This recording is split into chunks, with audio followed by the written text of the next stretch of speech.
Hello, everyone. Okay. To our segment of, if you're new here, or a regular, I should say, our regular programming schedule of Two Liberals and a Marxist, which is a joke, inside joke that we've had for sort of the best part of a year and a half, where we do these live streams together. Myself, Pyotr Kurzin, a former diplomat to the UN, Michael Rossi, professor at Rutgers University, and James Colinzi, expert on YouTube and law of statecraft. And James, to be honest, I don't actually full know your best professional title, but yes, we are here for a summary of 2025, look back, and also a sort of introduction to 2026. We will be talking mainly about Russia, Ukraine, and Europe, but I think it's worth also looking towards Venezuela, the escalations that Trump has been doing there, and probably immediately, therefore, what happened in the Middle East with Iran, and also what's happening in Iran right now with the ongoing protests. And also China is undertaking tests against Taiwan. So there is a hell of a load of things, but we are mainly orientated, or at least Michael and I am, very much focused on Russia, Ukraine, or James covers many different things that I touch on occasionally. But it's lovely to be back here.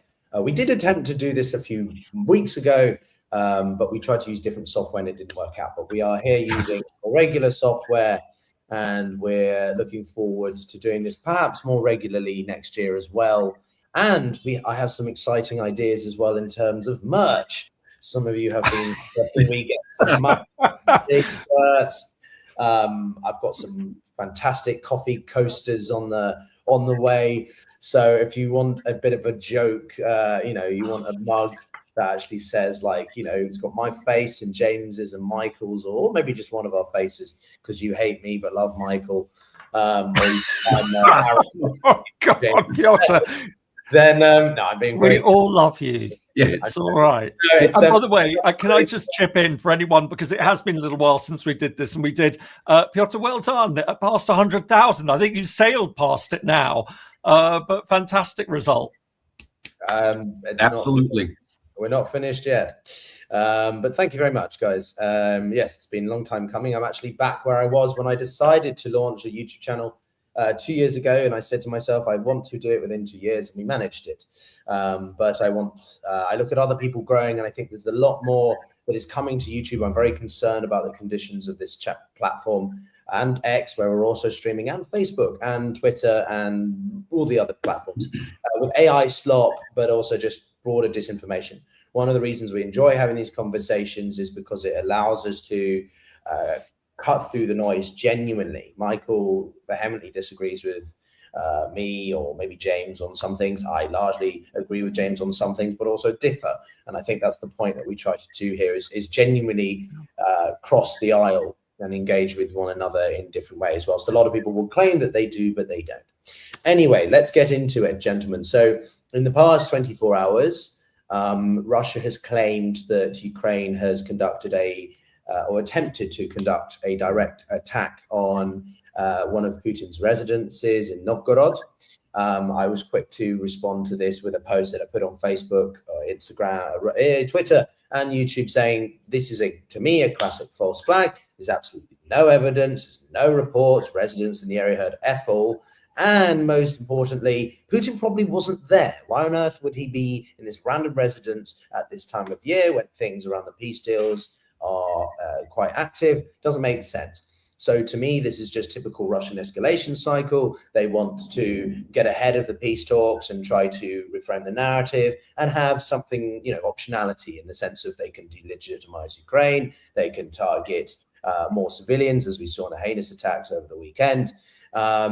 They do this every time that there seems to be progress diplomatically. Remember 3-4 years ago when the Russians lost a lot of territory because of the Ukrainian counteroffensive around Kharkiv. What did Putin do? He resorted to pretty high, intense nuclear threats.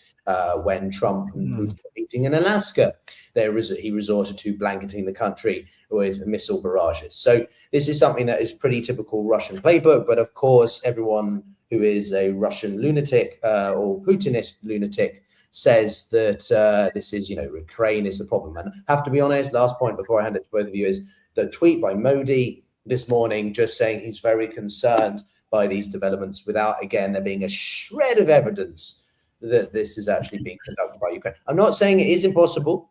Ukraine can do this, but I don't see why Ukraine would do that when they are actually making progress in the peace talks. I don't see why they would self-sabotage, but maybe you both have a different view. I don't know, Mike. No. I think obviously this is a really interesting development, but I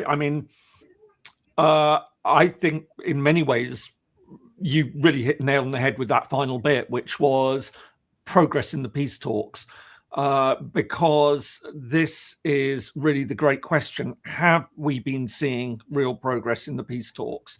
It seems that we've just been here so much over this past year.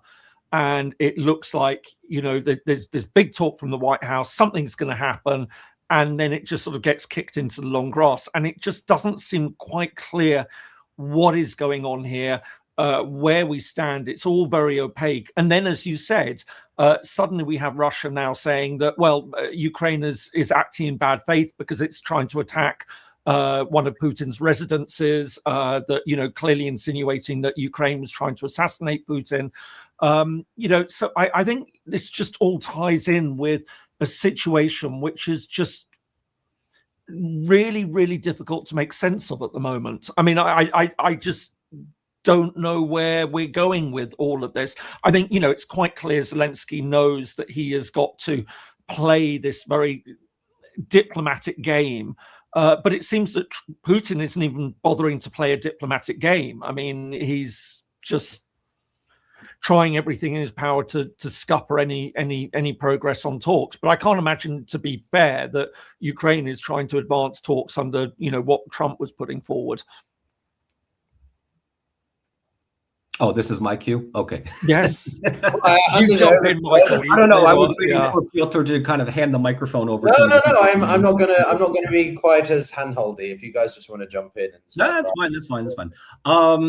I think that I will, for my own 2 cents here, what we have seen in the last couple of months regarding attempts by the international community to find an endgame for Ukraine is that we're approaching it from at least 2 diametrically opposed positions. So you have, for the sake of simplicity, the Washington-Moscow approach, the so-called Trump peace plan, which I'm not even sure if this peace plan is still on the table. We read it, we looked at it. It seemed like it gave Russia almost everything within the context of what it was seeking.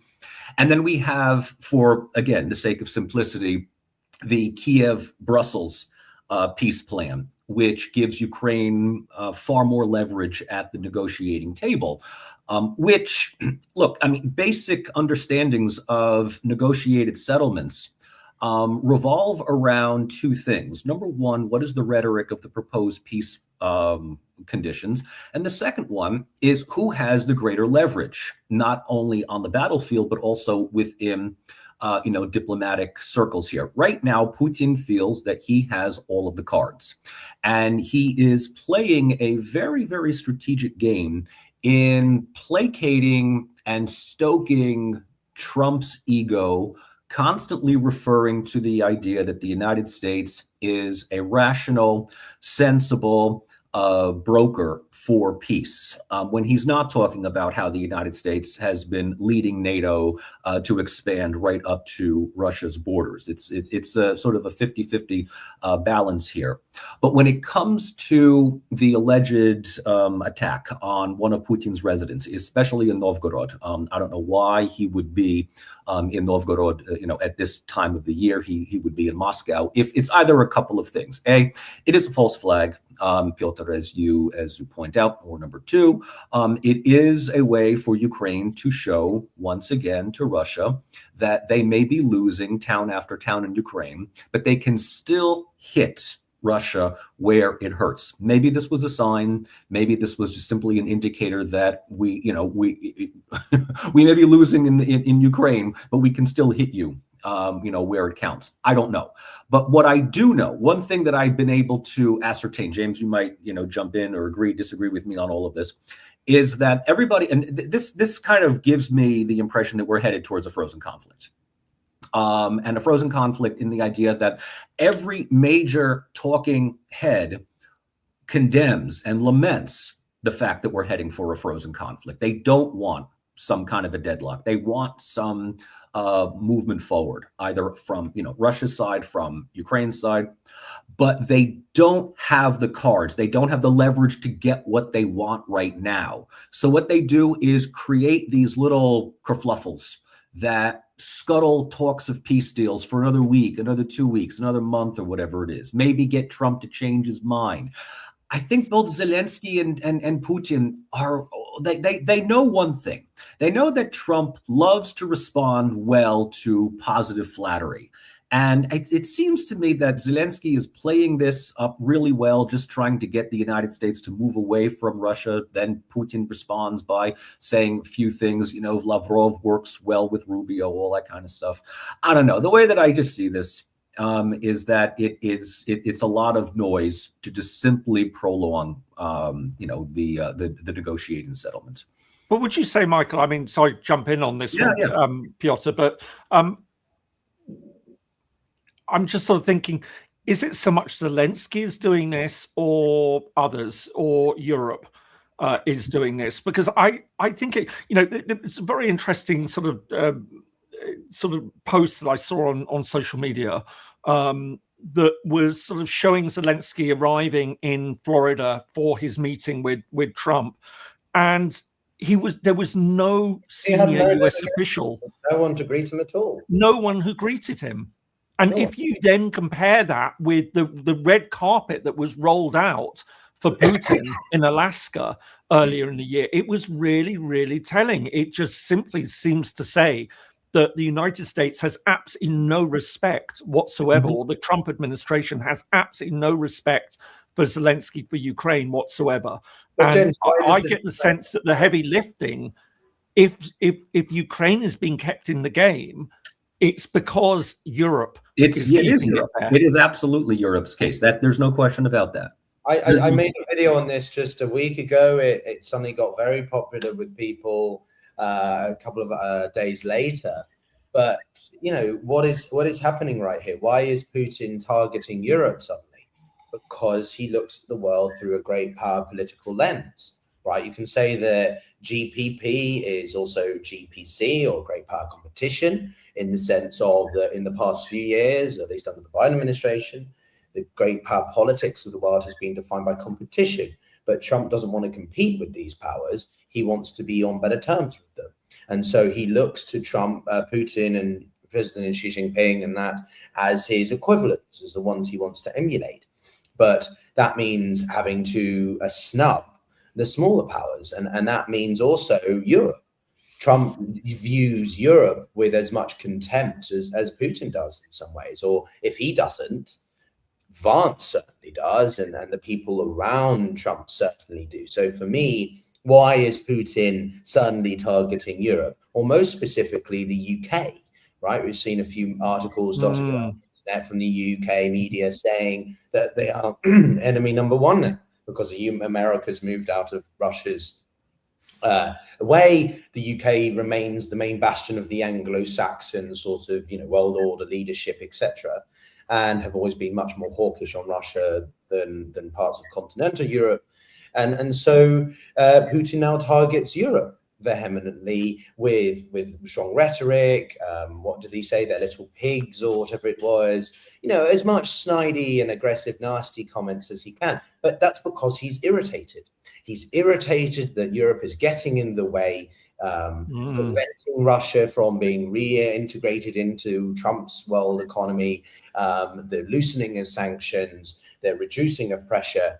Because as I'm sure we'll come to later on in the conversation, I talk about every month now with Konstantin Smalyov about the Russian economy. It's in a shit show. Everything is coming to collide with Russia. You've got no growth, you've got high inflation or sticky inflation, and you've got exports completely on the back end because oil prices now in Russia are at $34 a barrel, when the Russian budget for the next 3 years was based on estimates that would be double that. So Putin's not in a great way in Europe economically, and Europe is therefore sustaining that problem. So it doesn't surprise me too much now that Europe is enemy number one. And if you just look at the garbage on X, which we are streaming, so sorry, people who follow me on X, you're not garbage, but the posts, unfortunately, that literate are of how, the Europeans are this fascist. My favorite thing about that, just as a side note before I hand it back to you guys, is that apparently Europe can be both communist or socialist on one hand, but also fascist. Rational debate has left the room, I'm afraid, over there. So I personally think that this is Europe is doing quite a lot suddenly. How much it sustains, and also whether or not that makes a difference in the longer term scale. Because right now we have a question of strategic endurance. Can the Europeans support the Ukrainians long enough whilst the Americans do what they want to do, and up to the midterm? In the midterm. But hasn't that been the story of this year in many ways? That and are we finally getting to that moment that Europe seems to get it? Because it really is amazing. I mean, just to look back at the past, over the course of 2025, and the number of things that have happened, and it really has been this roller coaster ride, it seems like years have been condensed into these past 11 months or so, and we would keep seeing at the start of the Trump presidency, Europe sort of being humiliated, being talked down by the Trump administration, and then coming back and saying, right, okay, we're going to have to get our act together, but then managed to seem to win Trump over diplomatically. In whatever way that is, where you've got the European leaders, remember that scene of them going after Zelensky had been humiliated, and you had Meloni and you had Merz and Macron and Starmer and Staub, all sat there playing up on Trump's ego, and everyone think, oh, right, okay, we won him around. And then you obviously had the NATO summit, but then it sort of slides back, and then you had the NATO summit, if I'm remembering the order right. With Rutte, that ridiculous daddy comment, playing up to Trump as well. And then everyone thought, oh, finally, he's back on side. He gets it. He's taking out more pro-Ukraine position. That amazing scene that we saw at the funeral of Pope Francis, where Trump and Zelensky were sat together, and we were all thinking, finally, he gets it. He's coming on board. And then you have everything that, then it's Putin's going to Alaska. And it just really seems, have we finally, after 11 months, got to a stage where Europe really understands there's no winning Trump over in any sort of solid manner? You can play to his ego. It's that old thing they say, Trump, last person he spoke to. God. Well, I don't know, James. I disagree with you there, because I think that the Trump administration has shown genuine moments. Maybe it's not happiness with Zelensky, but it's more impatience with Putin. So we've seen this sort of taco, right? This pendulum of Trump being more willing to engage with the Ukrainians and their plight, if you want. I just read an article in the New York Times a couple of hours ago highlighting that the Trump administration has actually pledged $2 billion to the UN, despite saying that they think the UN's a pile of crap. So Trump seems to say some things, but the administration quietly behind the scenes does do things. And I think at the end of the day, I think he's quite impressed, or maybe it welcomes that Zelensky is willing to consider this, is it free economic zone in the occupied territories? Zelensky has sort of accepted that potential idea, but as long as Russia pulls back as well as Ukraine. And I think that maybe just sort of Trump likes that or welcomes that because it's just progress based on his business style. Or you disagree with that? Michael, I don't know. I mean, I think ultimately what we have been discussing for, ultimately the last 10 minutes or so is one major realization that we've come to in the last 11 months. There's two realizations. One is Trump's position fluctuates by the day. He is erratic. He is unpredictable. The only way to get to him is to stoke his ego and to give him promises of a possibility of a Nobel Peace Prize. And wherever it is that he achieves, I don't know why he really wants this, but that's ultimately what he's going to get. And the second thing is that ultimately we've been talking about whether this is the hour of Europe. People have been talking about whether the hour of Europe has come since 1990, and they seem to miss it all the time. If anything, they've come to the realization that the United States is no longer the reliable partner that they have always been. Trump may be on board a couple of times, but as you rightly say, Pyotr, his attitude and his position changes. Not only that, but we have to go into the mindset of people like Trump and Putin and Xi Jinping and Modi and others. As far as the current leadership of Europe is concerned, there is not one single individual that gives any sense of confidence and assurity that Europe has any kind of future beyond just simply reacting to what Russia and the United States are going to do. Can either of you tell me that you have any degree of confidence in the leadership of people like Keir Starmer or Macron or Merz for that regard, or Meloni, or I'm talking about national leaders, let alone the people that are running the EU? Well, I personally remain, I think this is where we can put ourselves on a spectrum, right? In the sense, well, that sounds like you've got sort of autism or something, but Michael, like on the spectrum of like, you're more leaning one way, James is on the other, and I sort of vacillate in this end. And I want to believe the best for Europe. I'm cautiously optimistic, but I'm very pragmatic in history, in what we've seen with history, that the Europeans have been so complacent, so free riding of the US for such a long time. There's not much I agree with Trump on, but the fact that the NATO alliance has not been fairly utilized or funded or whatever is 100%. And I don't disagree with that. My problem also is there's a great degree of disparity in Europe. You've got the Polish, the Baltics, Romania, which are very hawkish. They understand what the Kremlin represents in its current form, versus Spain, Italy, other countries which are more laissez-faire. And I think that unless we can find a more comprehensive strategic vision, then it's going to be a problem to implement. I personally, I don't necessarily like Macron. I was having this debate with my father the past week. He hates a lot of the EU bureaucracies, but he lives in it. And he lives in it because he realizes that there is a lot of benefit to the EU if it's not done incorrect, if it's not too bloated. And so my point is that I think I respect Macron because he has at least the balls to say, we need to change something. We need strategic autonomy. We need an EU defense system.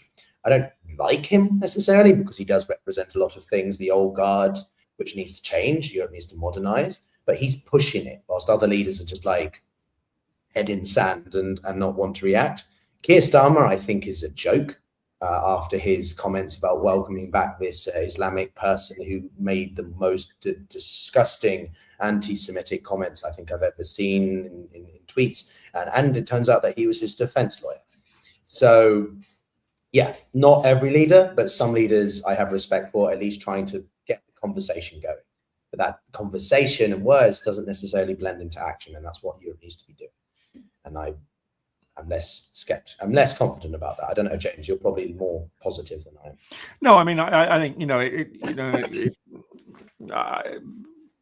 for regular viewers, they sort of know my views on sort of Europe. And I think, what we're seeing at the moment in many ways is another of these sort of products of Brexit and what a disaster it's been. And I think that Putin's sort of very happily picking off the UK, realizing that, it is in its way still a significant European defence actor, but it's not part of the European Union, and there's been the acrimony there, and I think Starmer is trying to fix it.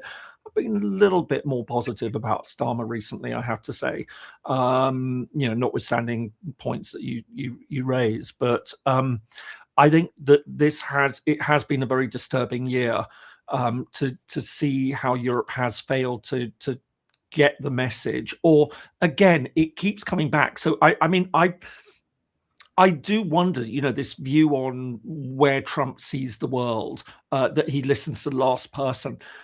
I just have this sense now that his default position is pro-Putin, and that you're constantly having to talk him away from that.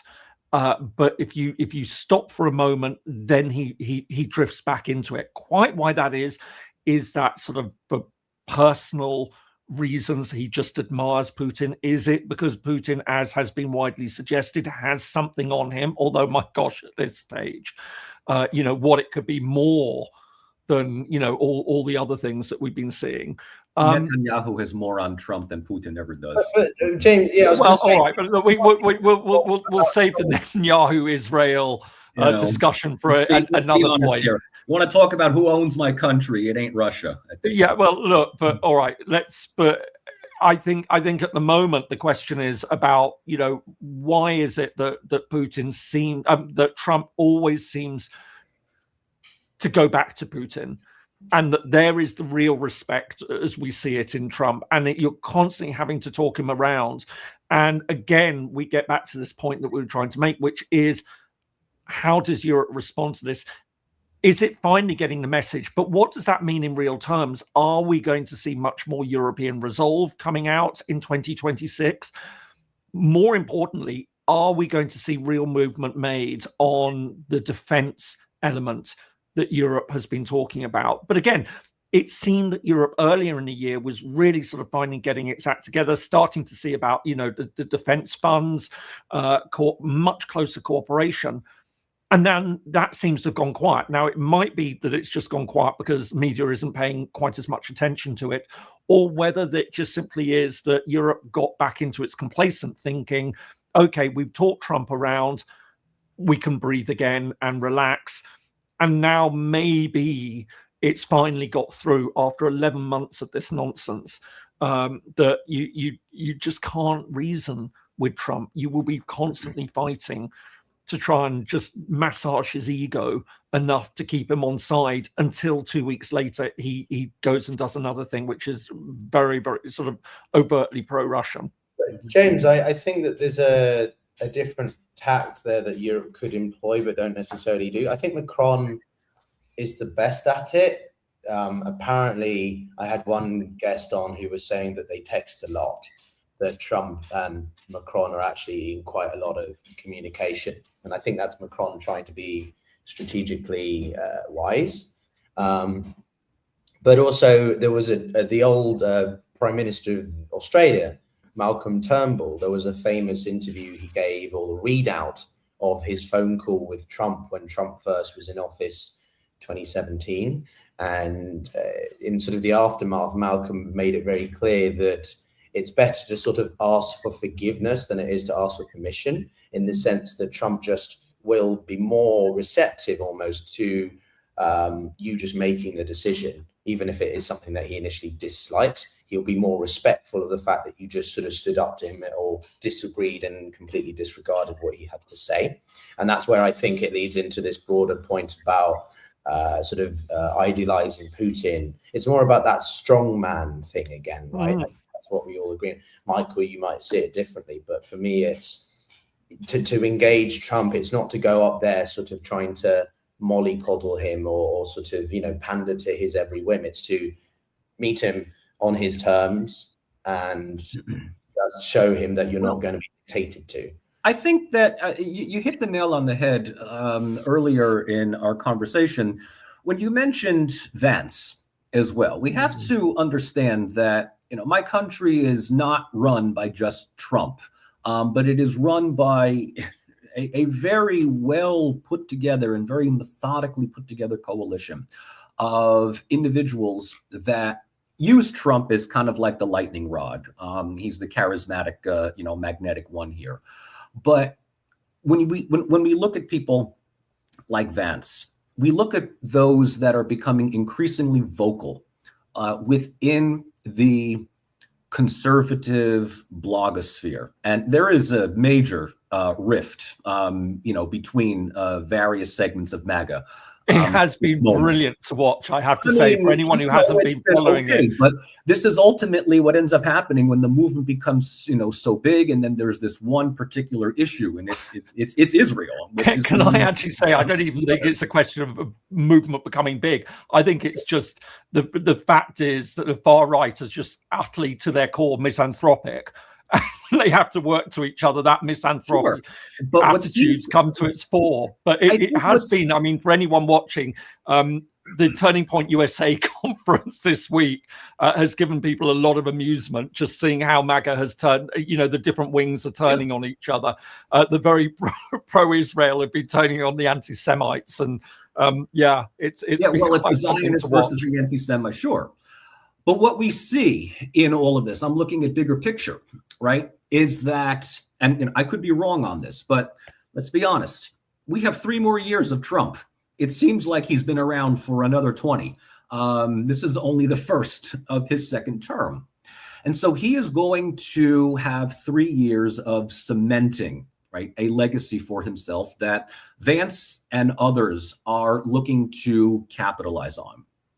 And so when we bring this back to the geopolitical Weltanschauung, the world outlook, there's really 2 things that we've been talking about. One is the apparent respect that people like Trump have for people like Putin. But we also have to include people like Xi Jinping, among others, strongmen. We're effectively going back in a way to 19th century realpolitik. That's the first point. The second point is, where does Europe fit in all of this? Europe absolutely feels that it is not only still relevant, but it is the only voice of liberal democracy in the world today. And this back and forth about whether we can get Trump on board or whether we can continue to prop up Ukraine and keep it surviving for another 2 weeks, ultimately, I think falls on the realization that, yes, Europe has relied way too much on the United States to carry it this far. And it's time to, put up or shut up. As much as I have little regard for Germany's current chancellor, Friedrich Merz, he was right on one thing. I forget whether this was a week ago, 2 weeks ago. I was in the middle of grading papers, ending the semester, and having Christmas. But he said something about the era of trusting America is over. It's done. It's gone. We cannot assume that anymore. Now, the big question is, what will Europe do? Will it position itself as a united EU front within this new multipolar world and act as an independent variable on its own, or will it fragment within itself as well? All right, we talked about the incumbing civil war within MAGA. Europe, we have a number of other issues. We have Macron, whom I will regard in this current cadre of leadership as probably the most outspoken, probably the most upfront person to speak on behalf of Europe. Macron is a national figure. Europe as a geopolitical entity needs to be at the EU level, at the Brussels level. EU leadership right now is widely disregarded as anything other than serious outside of the EU's garden. So, yes, Trump is going to not even give people like Ursula von der Leyen or Kaja Kallas the time of day. Russia looks upon both of them with utter contempt. And even within the EU, the skeptics on Ukraine, and it's more than just simply the Orbáns and the Fizos and, whenever he wants to talk gloom and doom, our favorite guy in Serbia, Aleksandar Vučić, they're all talking about how this is an insane policy that will lead Europe directly into war with Russia. If that's the goal among certain war hawks, okay, then so be it. Let's see where this goes. But if this is simply a way of weaning Europe away from the US, and what that means for, let's say, the future of NATO, or whether the EU will become, or certain EU countries will be more self-sufficient within NATO, remains to be seen. right? It Well, really needs to be seen. I wanted to I'll finish out with just this, and that is they talk a lot. The European leaders talk a lot. Do they have the financial, the structural, and the political capability of actually living up to these claims in the next 5 to 10 years? Yeah, look, so for me, again, I think we're sort of reshaping similar points we've already covered. But for me, I'm simply, my position is quite simple. I am cautiously optimistic, but also pragmatic about Europe. I see a lot of posts on X about the fact that there was a big one that made the rounds of the EU having standardized the port that you use for charging to USB-C. So everyone from Apple to Samsung and everything has to use the same port. And a lot of pro-MAGAs or just anti-EUists now were sort of making the joke that sort of, so what happens if there's an update? You know, this new policy is out of date, trying to argue that the EU is slow, it's bloated, it doesn't grow. And to be fair, the US economy has grossly grown in the past few years relative to the EU. But for me, I think it's a difference in lifestyle and perception of life priorities. There has never been a desire in Europe to be the same in the US in terms of growth. The expression in America, or in Europe, they live to work. So they work to live, versus in America, they live to work, right? And for me, I think that's a good summary of how different communities in the two different continents look at life choices. And so for me, Europe has a lot of things it needs to change. And I do hope that this year was the proper wake up, but I'm not going to get ahead of myself and suddenly think that we're going to see the United States of Europe or a grandiose shift in terms of policy. But we are still talking about a continent of 500 billion people, a GDP per capita, which if measured in purchasing power parity, not nominal as in US dollars or whatever, is similar to that of the United States. We have a very innovative group of people. Human capital is very high. Businesses do want to come to Europe because of the concerns around Trump's recklessness or unpredictability. And so again, I like to believe that the EU has that capacity to do it. And the very last point I'd make before I hand it back to you guys is there was an article, I think in, again, the New York Times or something like that, highlighting how the Baltic foreign minister or someone just came out yesterday saying that actually there is no sign that Putin has any intentions to actually attack Europe because their intelligence and whatever has not received any such signs. And that's because I think even if the United States greatly distance itself or decouples from NATO or Europe more broadly, which I don't think it would more broadly because it's still massive markets and that's an interest for Trump, it's still not going to be enough of a magnet for Putin to actually do something, because Europe, yes, it's limited on its military capabilities right now. But again, if it orientates its focus, gets its war footing more in place, you're still talking about a capability, collective capability against one singular country, which is not to snuff at. So again, a lot of this is wishful thinking at the moment, but based on existing and potentials that I think are within reasonable grounds. It's just, again, whether Europe decides to make those priorities or not. And that would be the deciding factor. I mean, Pyotr, I think you make, it's an interesting point, and obviously there is a lot of discussion. And I'm a little bit more concerned about what Russia is doing in Europe. I think we are potentially too complacent in thinking that Russia's not going to be mad enough to do anything in Europe. But I think if we do see the United States continuing on the path that it's taking, we see the contempt that J.D. Vance has. If anything were to happen to Trump, this is the guy who's going to be taking over. Yeah. Is Europe well enough organized? And, you always end up in, I think that there's a vision that people have that, if Russia attacked Europe, it would be tanks sweeping into Germany, and it won't be. it's far more likely that Russia, and you brought up at the start of it, false flag, something happens with a Russian community in Estonia. And Putin says, right, you know what, I'm going to step in because we will not tolerate this any further. And then you're going to have, my fear is that Europe will be deeply divided. You're not going to have the United States sort of necessarily living up to the Article 5 commitment that it has. Then you're going to get voices in Europe saying, oh, are we really willing to go to war with Russia over this? Maybe we need a bit of diplomacy and everything like that. And there is lurking at the back of all of our minds that threat of nuclear that, Putin has said, which could be, right, okay, if you want to strike back at me, you will be escalating this in ways that are you prepared to do? And I do worry that there will be Europeans who will be saying, oh, maybe we shouldn't.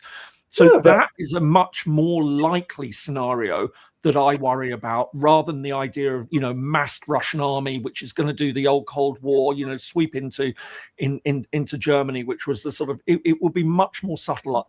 And I think the other thing that we have to bear in mind, of course, is that we are also living in a very different world when it comes to conflict and, the concept of hybrid. And we are seeing massive growth there.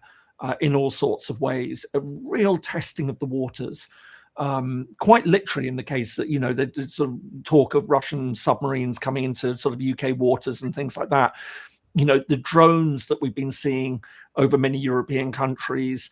And you start to get into very difficult territory because, if Russia launches a missile and takes out a water treatment plant, that is quite clearly a militaristic problem. Oops, I think we've lost Pyotr there, but hopefully he'll come back in a sec. Yeah. That is quite clearly something that requires a military response. But in many ways, you get a much more effective way of doing that through cyber attack, that you can bring down critical infrastructure. And then is it reasonable to respond with a military? You can do far more damage in many ways. One missile, will do a lot of damage, but, a cyber attack can have enormous consequences. And yet any sort of militarized response to that looks like an overreaction. And I think it's a much, much riskier world that we're living in. And our understanding of conflict is changing in ways that I don't think people always quite realize.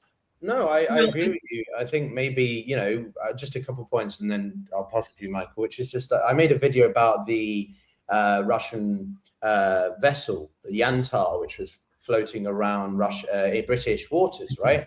And this is part of a broader strategy, which is you don't focus on kinetic conventional warfare. No, that's out of the window. It's subterfuge, it's psychological, it's raids, and in the case of Britain or Western Europe, Northern Western Europe, it's undersea cables, right? How does Russia target and undermine European capabilities? It targets undersea cables or the technological elements that the Europeans rely on to utilize, logistical things from America or whatever, right? But that then leads to the broader thing, which is that the uncomfortable truth is that Russia is arguably at the forefront of modern day warfare, because whilst it has been struggling against Ukraine, it has been adapting and learning. And now we see very clearly with the attacks on Ukraine and the usage of drones, modern warfare is defined by drones now. Yes. And they are an integral part of modern conflict. And so Russia is, if anything, better placed to know the most effective way to conduct or be flexible in modern warfare than Europe is. I'm not saying it doesn't have development. Michael, go for it. Well, I mean, this goes once again to the two diametrically opposed narratives that constantly are used against Russia by Europe and the West. Russia is either a teetering economy that's on the brink of collapse and is a Potemkin village that uses military means to bluff its obviously internal rot, or it's the barbaric horde that's going to take over Europe and convert everybody to communists. You got to pick one or the other. Okay, it's either, Russia is in Ukraine stealing machine parts for their motorcycles, or they are at the peak of military and warfare capabilities. And if we don't do something, they're going to just completely take over. Pick one guy. I'm not just you, but just pick one. Russia. Well, I mean, there are comments saying pretty much the same. We're talking about is Russia going to invade Europe. This is a country that takes weeks to slog through a third-rate town in eastern Ukraine. So, you know, the minute they take Kharkov, okay, we can start talking about that. Yeah, but Michael, look, I mean, it again, I mean, you get to the point that, you know, as has been pointed out, the most effective military in Europe now is the Ukrainian military. They have learned a lot. In fact, it would be far easier for Russia to be taking on practically any other armed force in Europe. You know, and all this is predicated on, you know, can we trust Article 5 to actually mean something, not just from the United States, but I suspect also from other European countries, which is a grave concern.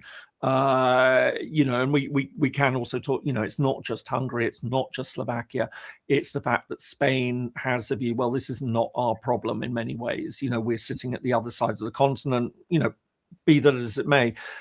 But I think the idea that you either look at Russia's dilapidated and can't do anything economically, or that it's a great military threat. I think, you know, I think you can marry those two perspectives together, because there has been, and Pyotr, you know, looks a lot at the Russian economy, there has been a drastic refocusing of the Russian economy. I also would say on a military basis.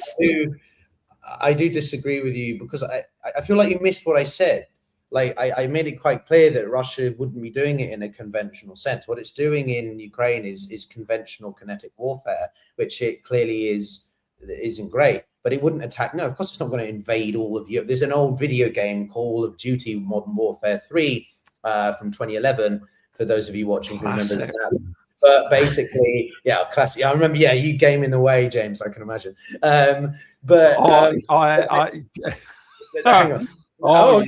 There's a story in there. No, but the plot of the campaign is that Russia launches a mass, you know, eastern invasion across all of Europe. It's in Paris, it's in London, it's in Rome, it's in Warsaw.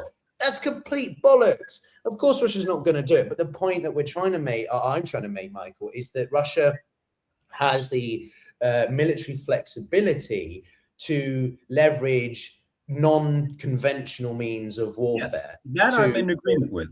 Yes, that I'm in agreement with. I mean, look, they've been fighting for what's going to be 4 years. You know, within IR studies, I mean, we have something called learning theory. The longer you are at war, the more your country adapts, the more that your country is able to respond much quicker. The Russian army, the Russian, whatever it is you want to, you know, refer to it as in Ukraine, has adapted tremendously. The first year and a half, remember, James, you mentioned this, right? Gosh, it was a lot chaos. Of things. Honestly, I think it was two things. A, it was overextension, and B, they were still fighting with an army that had not been adapted to all of this. Now, all of a sudden, it's the slow grind. And it's the hold your positions and just, you know, take out any Ukrainian counteroffensive forces one by one. So, you know, they're making advances. They are making advances in Ukraine's east and south. They are doing this again. You know, Ukraine is losing. You know, they've lost Pokrovsk, they've lost Mirnograd.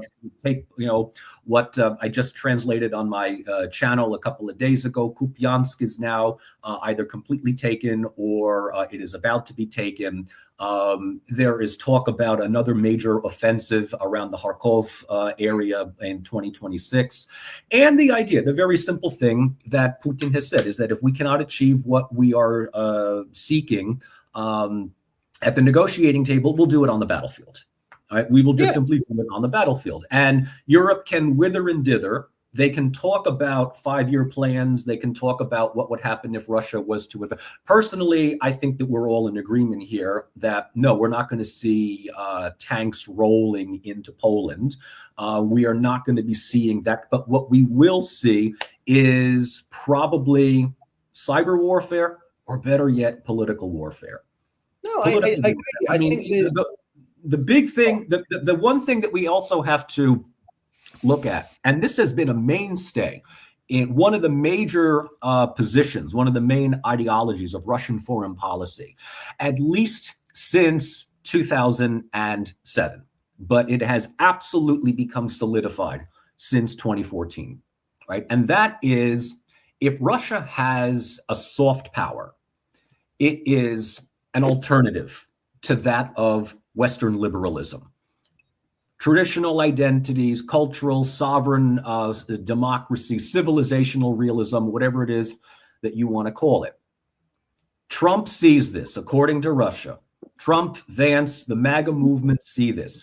They see that this is the future of geopolitics for the next couple of decades. Europe is clinging on to this idea of liberalism, which has multiple holes in it because they speak of every crime against humanity that Russia has committed in Ukraine, but turn blind eye and deaf ear to what's happening in Palestine. Anti-Russian rallies can almost be condoned, supported by European leaders, and yet you say that you are in favor of a free Palestine that risks your arrest and censorship in these very same countries. Russia's position is simply let Europe crumble from within. Let Europe argue within each other, between the people that are running the country saying we need to prepare for an eventual war with Russia. Let's bring back conscription. Our grandchildren are going to, die for Ukraine. And a lot of other people are saying bollocks to that. Why?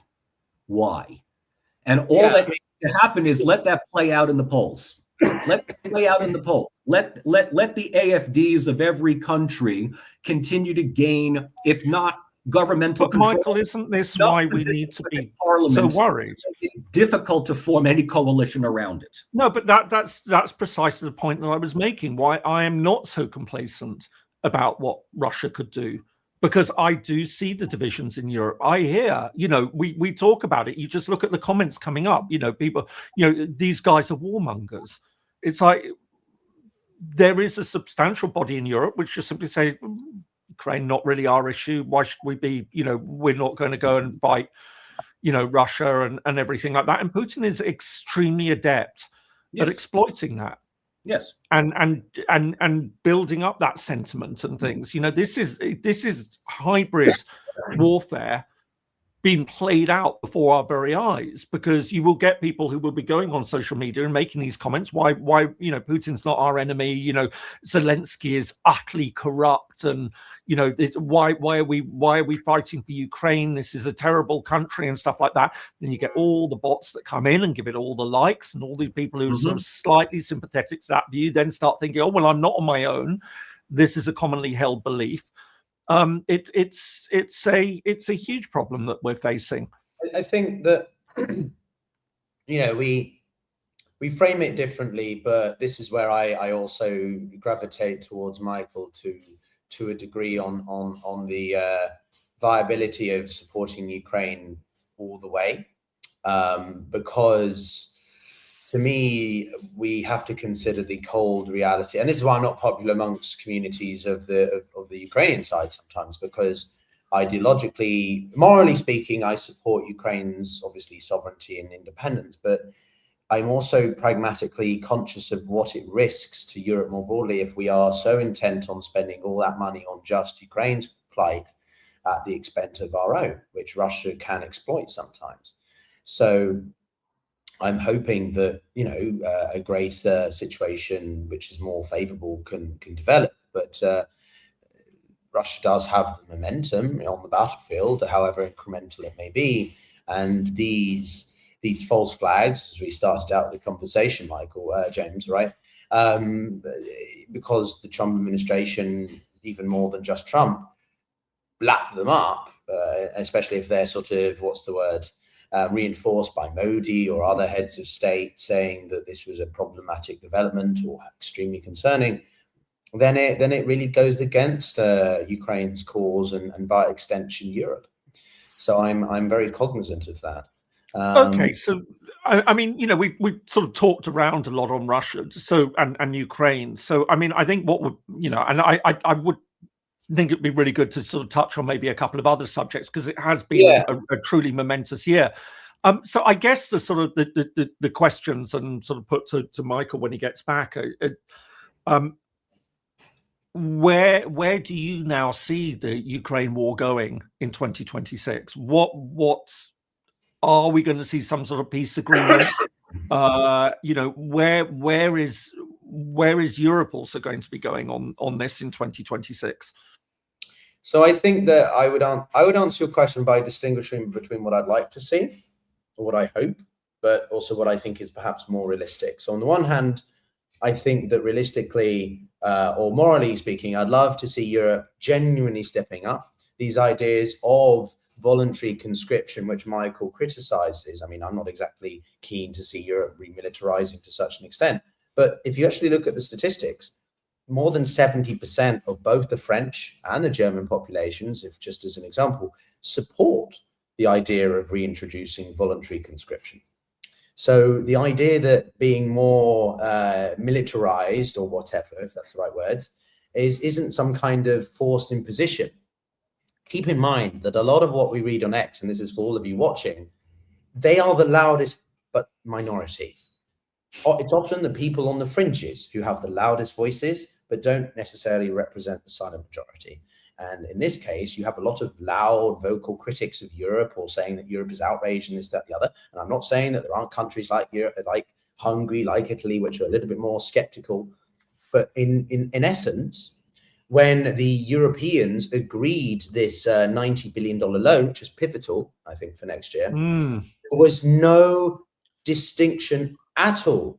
There was 27 countries in unanimous agreement about it. Okay, there was touch and go with the Hungarians, but there was agreement amongst the countries about supporting Ukraine. Even with some carve-outs for the Hungarians and the Slovaks. But in essence, they agreed to it.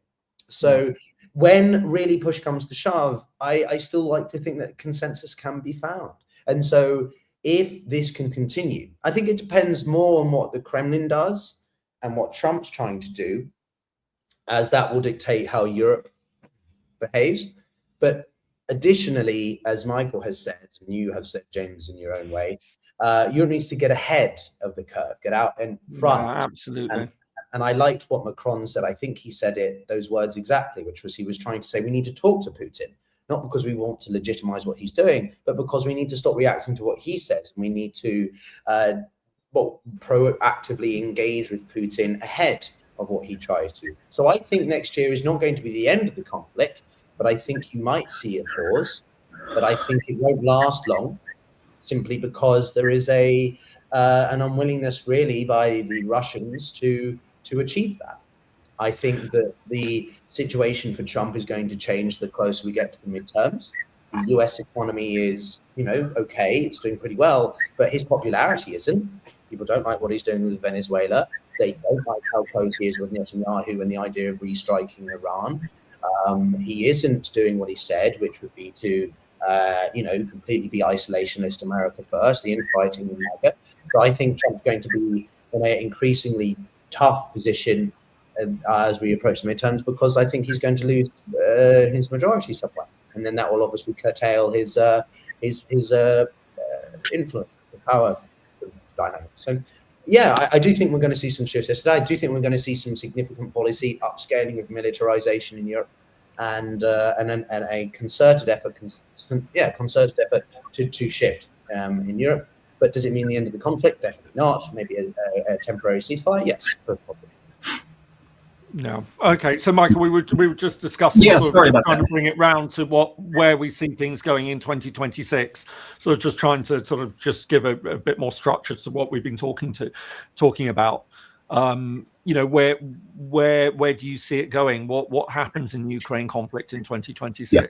So sorry about that. That was someone came to the door, and I needed to answer that. Life goes on here. So, Michael, your volume's quite low.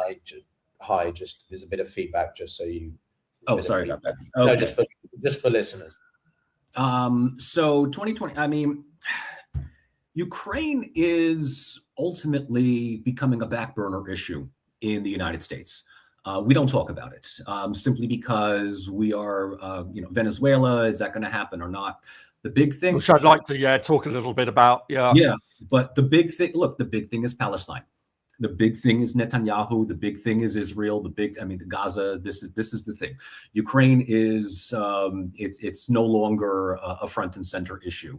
So whether there is a ceasefire, whether there is an end to hostilities, sure, there are some elected officials that are making unbelievably large amounts of money off of the war in Ukraine, and they will continue to do so. Let's be, very, very honest here, is that most of my elected officials don't really care one way or the other as long as their stock portfolio goes up. And that's just the bottom line. When it comes to midterm elections, never underestimate the Democratic Party to absolutely fuck up another opportunity at capitalizing off of Trump's unpopularity. In any other country, the Republican Party would probably get 5-6% of the vote, especially if this were a proportional representative system. But in my country, they basically run the show. And that is largely because the opposition does more to aid Trump than to actually oppose him. So I'm a little bit more pessimistic, seeing that the midterm elections can go a number of ways. I could be very wrong. I could be very, very wrong. But we also have to take one factor into account as far as the Democratic Party is concerned. And that is that there is more of a backlash by would-be Democratic voters for candidates that take AIPAC money. This is now a major thing. Are you an AIPAC stooge? If you are, I'm not voting for you. That's it. Genocide is the red line. And the Democratic Party, which wing? We were talking a little bit about the split in MAGA between the pro-Israel voices and the anti-Semitic voices. Where does that play out? Well, the pro-Palestine, the anti-genocide supporters that are increasingly younger voters, and the older, liberal. I think that's an interesting thing, isn't it? Because it actually splits in three different ways. There are the on the right, you've got the fierce pro-Israel, and on the left, actually. Of course, within the Democratic Party as well. But on the right, it does seem that, those who are opposed are just simply, anti-Semitic, whereas those on the left opposed are pro-Palestinian. I'm not exactly sure. I wouldn't necessarily lump everybody on the right. There is obviously a crossover between being pro-Palestinian and being anti-Semitic. But we got to be very careful about that word at this point, because leveling any criticism of Israel as anti-Semitic now is almost. I completely oppose that view on things. But real serious discussion here.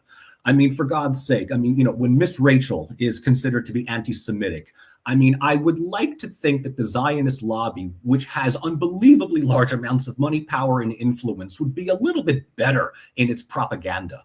It's just pathetic boomer propaganda, where any criticism leveled against a country that has openly, unapologetically, unabashedly said that certain people are subhumans and do not deserve to live in this state.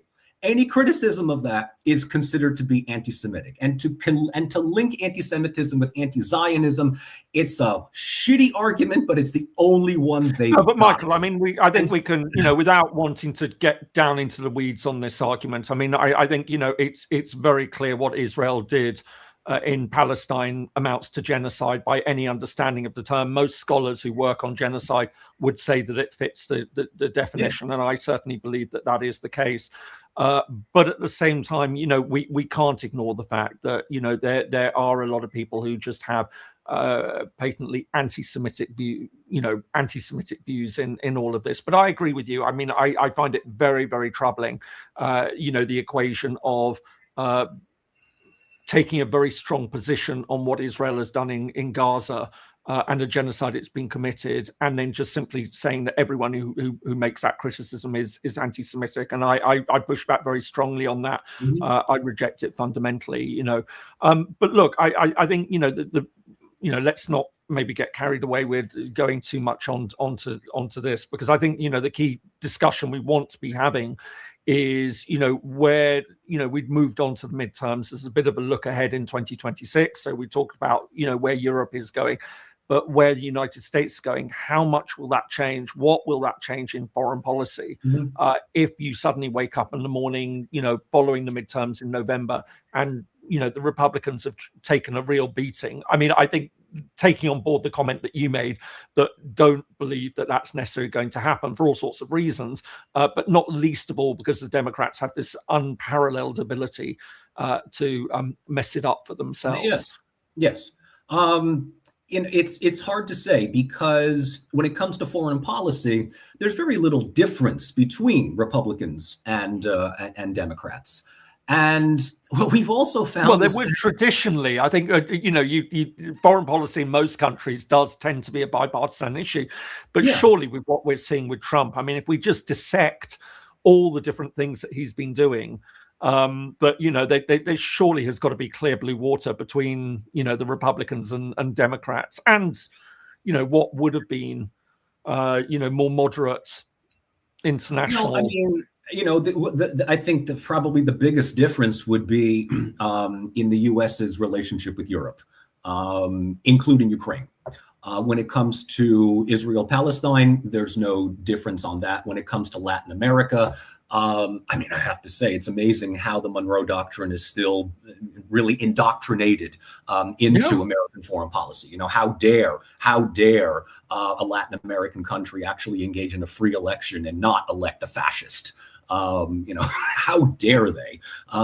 So hence, this is what we're seeing when it comes to Colombia, Venezuela, Chile, among others. I mean, I just find it, the Trump administration obviously is playing much more into, I think, this idea of regionalism. Each major country has their own region of sphere of influence.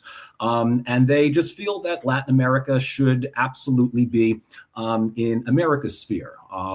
Whether or not we do something with Venezuela remains to be seen. We talk about small level attacks here, missile attacks on this tanker, this ship, that ship, sabotage in Europe regarding Ukraine, either on the Russian side or on the Ukrainian side. Are we going to see full scale military conflict? That I don't think. I honestly feel that one could say that we are already in multiple wars, but we are in psychological, cyber warfare, low-level warfare, political warfare. Drone fighting is now one of the major elements of this. These things can be produced on the cheap. People are talking about AI becoming more. Look, I've seen Terminator enough times. I don't want that happening. But you get the point. I guess going back to the where things what we see as far as 2026. With the United States, midterm elections are going to be in November, so there is much campaigning that will take place, and there is much that is going to happen in between that time as well. Make no mistake about it. Trump has made a number of major enemies in the United States, far more than he did in his first term, except for the idea that he has now put himself in a position to rely on people within law enforcement, the security apparatus, to demobilize and effectively nullify any real organized opposition against him.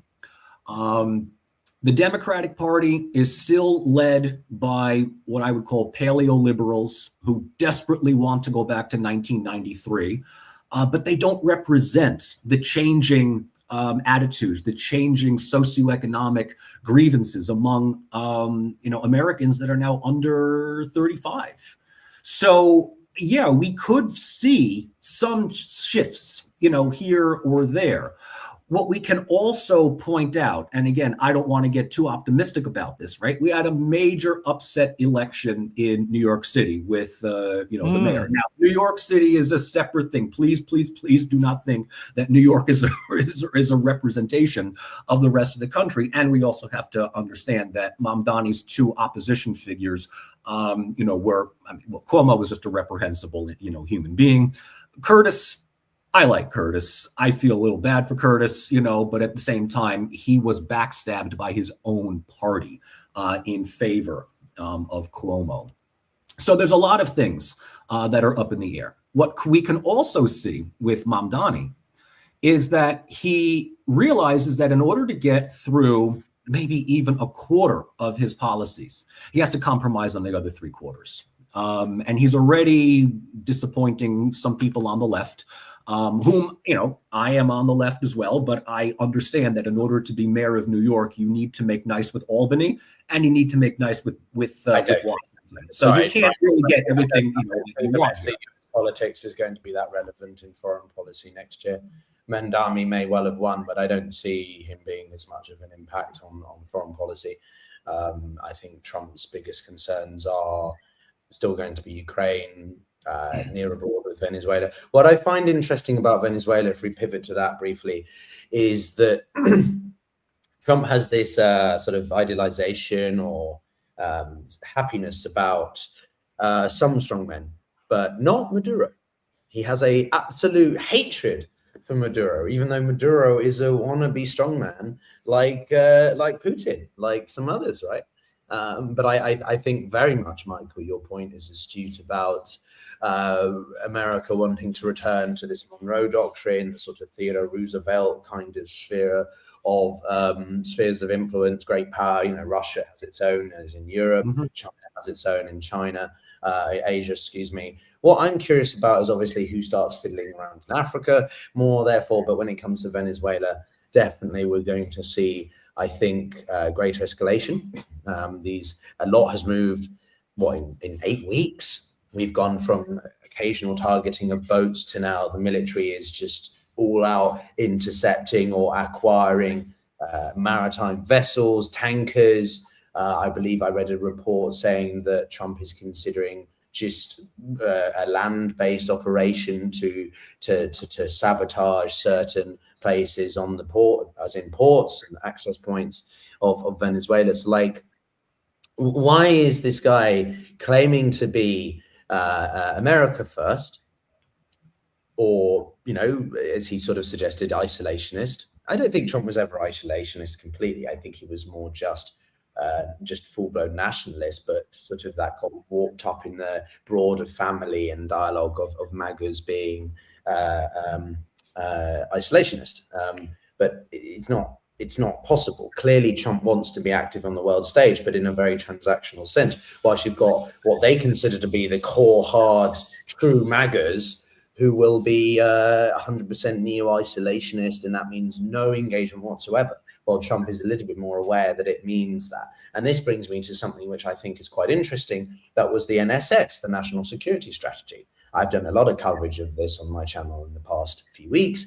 But I think that was really interesting because whilst it's not necessarily like a hardcore illustration of policy, I think it gives us a clear indication of how not Trump necessarily sees it. He certainly didn't write it or read it, let alone his team did. And I think it goes back to what we were talking about of the broader Trump administration, about Vance, about Rubio, about whoever it is that is around him, right? They're the ones that I think we should be watching as much next year than just Trump, because they are the ones. Rubio, with his Cuban background, is really, really intent on doing something about Venezuela. He's quite good at retaining composure about certain issues, but as soon as it's about Venezuela, you can see just how personally aggrieved he is. So I think Vance is. I hate Vance more than I do Trump, to be honest. And what did he say in an interview with one of the networks? I think he said, if it means some kind of territorial acquisition or something, about Greenland, right? Something Greenland's back in the conversation, and he's basically threatening to annex Greenland now. I think Trump doesn't really care about it as much again. He's just sort of like, well, we want it, we'll buy it off you. But Vance is letting it genuinely, I'm a bit concerned, would actually try to do something there. So I think next year is definitely going to be an escalation in Venezuela. But of course, this brings us back to Iran and what's happening in Iran. James, I don't know if you have any other comments you want to jump in, but I thought it might be worth touching upon what's happening in Iran at the moment. Yeah, well, I mean, in many ways, it's incredible to think that we saw a major conflict in the Middle East this year. I mean, it's almost been completely forgotten now. One that, was, it really escalated. So we've known for many years that, this proxy war between Iran and Israel, it came fully out into open in what was a major conflict. And remembering, the decapitation strategy of Israel was incredibly successful. And then that culminated in the United States bombing Iran. And I think it is a really, really interesting situation in all sorts of ways, because it does seem that Iran has changed its tone in interesting ways, that it you would rather expect that it would come out and it would be sort of, even upping up the rhetoric against the United States, sort of, not confronting Washington directly militarily, but simply, sort of going back to a lot of the old language. And yet it seems that Iran hasn't been doing that. But we have seen in the past few days Trump issuing a very clear warning that if Iran starts developing its nuclear program again, the United States will act again. I think what's going on in Iran is fascinating. There are lots of interesting reports that the regime now is in full survival mode, for good and bad. So on the bad side, it's been rounding people up. Executions have been rising. On the good side, there's been a lot of reports that you haven't got the religious authorities out on the street arresting women who aren't wearing, headscarves and stuff like that.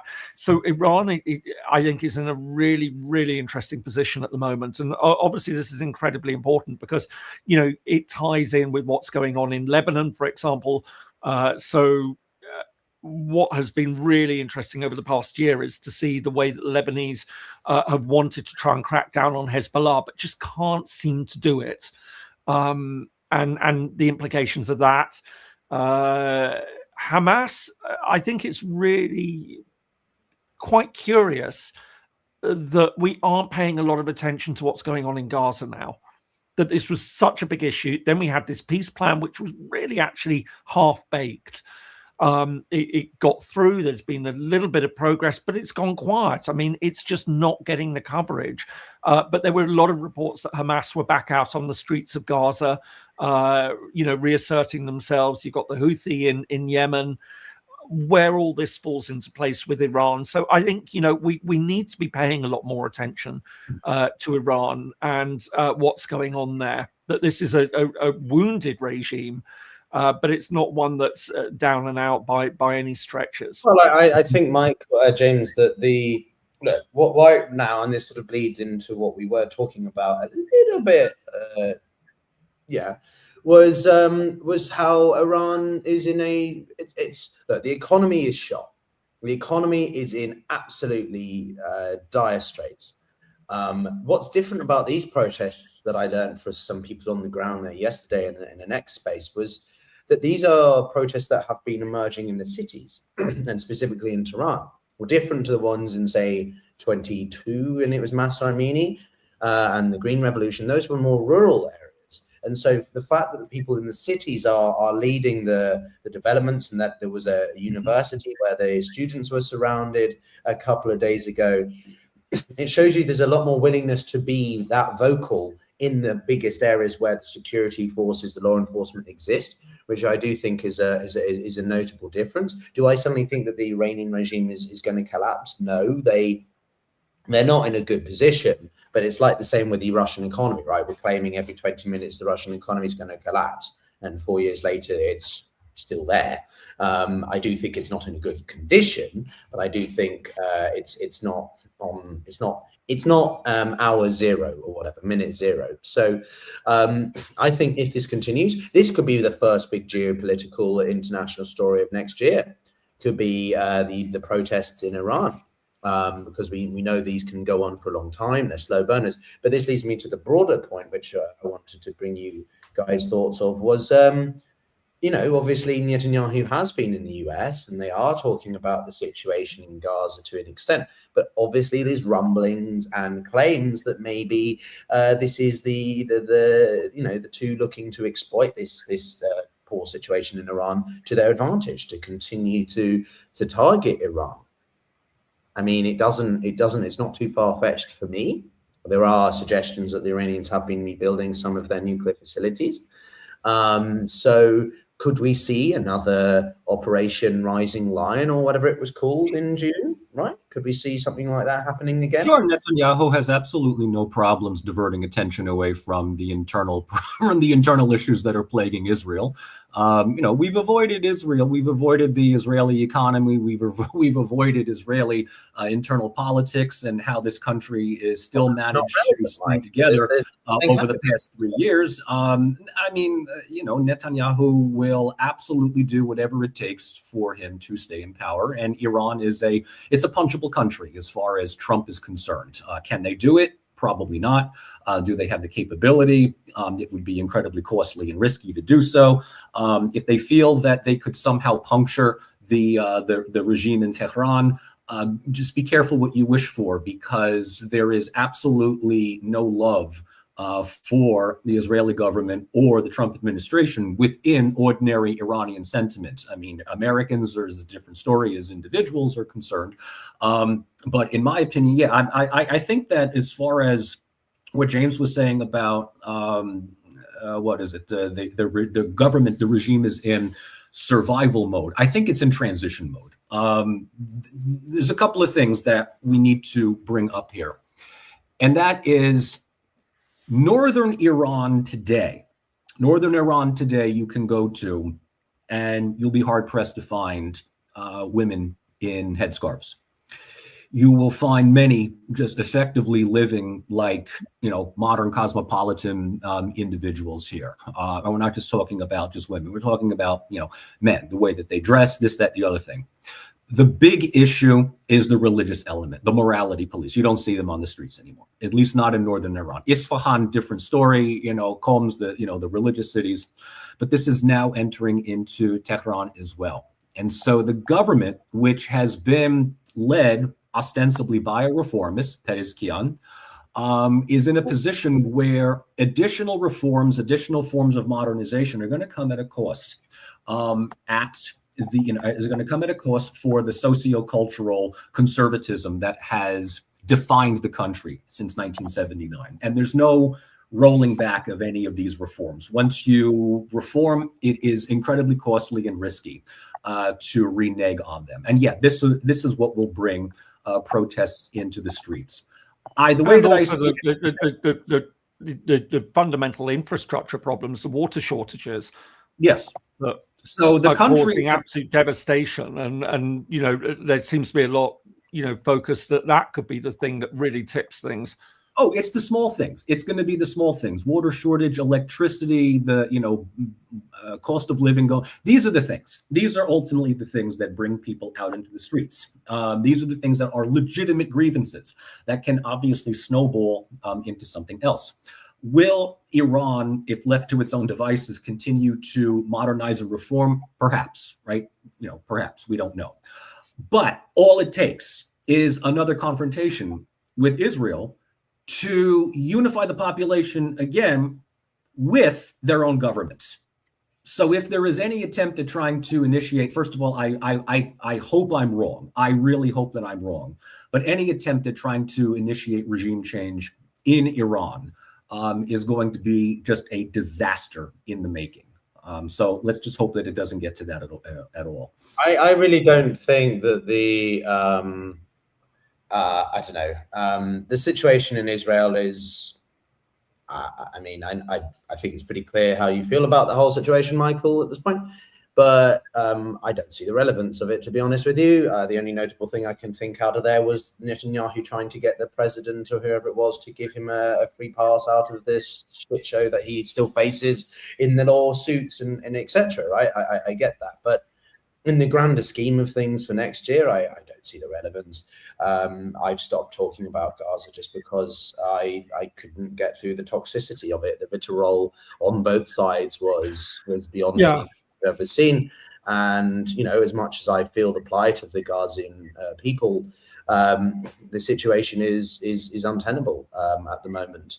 And I really cannot see a long-term solution which benefits them, whilst obviously considering everything else that involves Israel.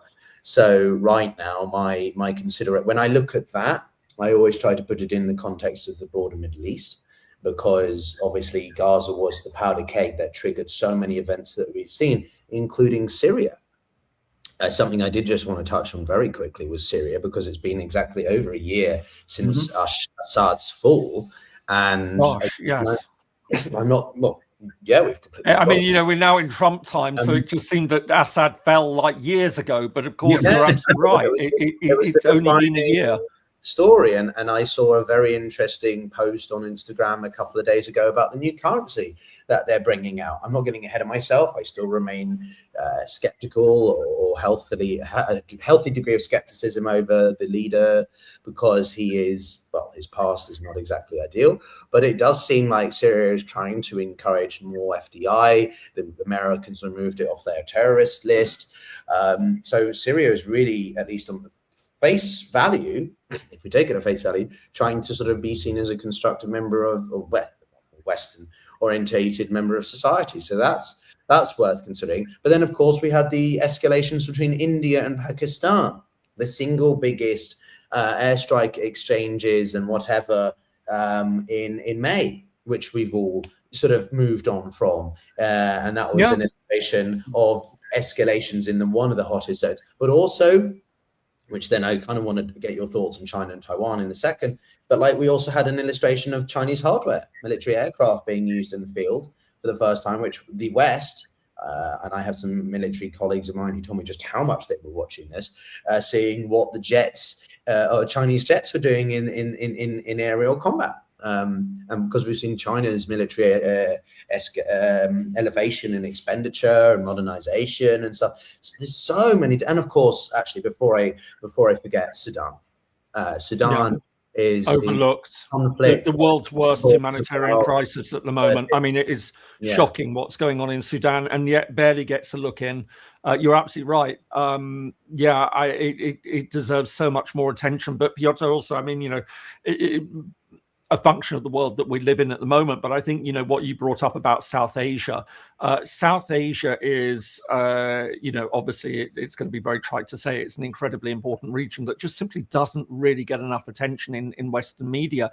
But there are some really significant developments that are taking there, and a potential redrawing of a lot of the old certainties that we had come to expect. So we could see, obviously, the India, Pakistan. We know that that's been an issue that's been on the agenda for, you know, well, we're talking sort of well over 60 years now, more than that, 80 years. And the legacy of partition, Kashmir, we have all of that. But what I think has been really fascinating to watch is the way that we are starting to see a shift away from, for example, India, Bangladesh, which traditionally had a close relationship, depending on how you sort of talk to people. I mean, many in Bangladesh would see it as almost a neo-colonial relationship. Others would say, no, this was genuinely based on the fact that there was gratitude in Bangladesh for India's role in securing its independence. For anyone who might not be aware, you know, Bangladesh and Pakistan were, well, East and West Pakistan until Bangladesh broke away at the start of the 1970s. And Bangladesh and Pakistan had very cool relations for a long time. They're starting to warm up. Pakistan is reaching out to Bangladesh at the same time. We have tensions between Bangladesh and India over Sheikh Hasina, the former leader of Bangladesh, who is now holed up in India, and India refuses to hand her over. Of course, we saw the incredible pictures earlier, well, in the summer, that Modi is furious with Trump and the tariffs, and believes that Trump has just acted in incredibly bad faith. And what do we next see? Pictures of Modi going to Shanghai Cooperation Organization summit, and that sort of very, very close relationship with Xi and Putin. It really, really is, as I say, something that I think is worth watching, what's happening in South Asia, amongst everything else that we've been talking about. But again, isn't getting perhaps the look in Western media that it really should be getting. Yeah, no, there's so much. Michael, you've been quiet for a minute listening. I'm sure you've got some thoughts. Well, among other things, I'm just checking the comments. There's a lot of comments that want us to focus on the fact that Somaliland just got a major. I will come to that. Can I just, because I'm seeing a lot. I'm going to do it at the end. It seems to be the topic du jour of all the things that we're talking about. Somaliland gets recognition from Israel. Congratulations. This is, how parastates basically devolve, and become frozen conflicts in the world. All right. Well, look, can I jump in on this one? I actually also I've got a super chat that I'd like to bring up as well. To answer, but look, to all of them. The Somaliland recognition really did come as a surprise. Not necessarily that. It hasn't been talked about. But all the speculation has been on the United States and Somaliland. Right. So for anyone who might not know a little bit of the background of Somaliland, it's something that I've often spoken about on my channel. It's a fascinating story. So essentially, this is another one of those colonial hangovers. So the northern part of Somalia is an area called Somaliland, which had been under British colonial control, and the southern part had been under Italian colonial control. And they united briefly. British Somaliland declared independent, became an independent state for about 5 or 6 days before Italian Somaliland became independent. Yeah. They then merged. But it was a really unhappy union. The North felt that it was always overlooked by the South. The North is dominated. Somalia's Somaliland is actually wealthier than Somalia. Somaliland is actually it's a really interesting story, because Somalia, and I'll include Somaliland in this for this purpose, is considered to be one of the most ethnically homogenous countries in Africa. But that covers up a very, very interesting clan structure that exists in the country. And in the north, in what was British Somaliland, you've got a clan called the Isaac, which dominated. And so there is a sort of a clan, not ethnic, but a clan-based element to this whole story. So there's about 5 or 6 major clans in Somalia, and then you've got sub-clans and sub-clans of sub-clans. But essentially, you've got this northern bit, which had been British, which is majority held by this one clan. And it was really unhappy under Somalia, under Siad Barre, who was dictator for many years. And then he fell at the end of the Cold War. He lost his support. He fell. Somalia collapsed into civil war. And Somaliland took the opportunity to take back its independence, and has been fighting ever since a diplomatic battle for recognition without any success. Well, they're not going to be recognized, are they? This is the interesting thing, because if I may jump in, Jake, the Ethiopians said in 2024 that they were going to recognize. Nothing came of it. They got a port access through Somaliland, but there was the MOU, or Memorandum of Understanding, which never led anywhere because the Ethiopians didn't want to rock the boat too much with other countries. Somalia is not it's in disarray. The Sudanese, the Kenyans were all putting pressure on Ethiopia not to do that, especially considering, I don't know why there's a car alarm, sorry everybody. Oh, did we lose him? I don't know. I will jump back in on the story of Somaliland, and so they've been pursuing this campaign for diplomatic recognition. Now, what makes it really quite interesting is that there's two facets of this. The African Union actually staged it's had a sort of an investigation into the situation and said that, look, in actual fact, there is a good case for Somaliland to have its independence. I'm just continuing on the story. But the view has been that it's for African states to make this decision. Somaliland also actually has very close relations with Britain, the former colonial power, and the United States. So we've had British government officials have meetings with Somaliland leaders quite openly. When Gavin Williamson was Defence Secretary, for example, he went to Hargeisa and had meetings there. But Britain has always held back from recognition. I think it might be sympathetic to it, but has always taken the view that it's got to be for African countries to do that. And so Ethiopia's potential recognition was going to be significant in all of this, but that then fell through. And then there was all the talk that Trump was preparing to recognize Somaliland. And there's been excitement all this year that that's going to happen. It hasn't happened. It seems to have gone a bit quiet in recent months. And then bang, on Friday, we had Israel announce. Now, for anyone who's been following this really closely, and as you can probably tell, I have been, there was actually a Security Council meeting yesterday on it.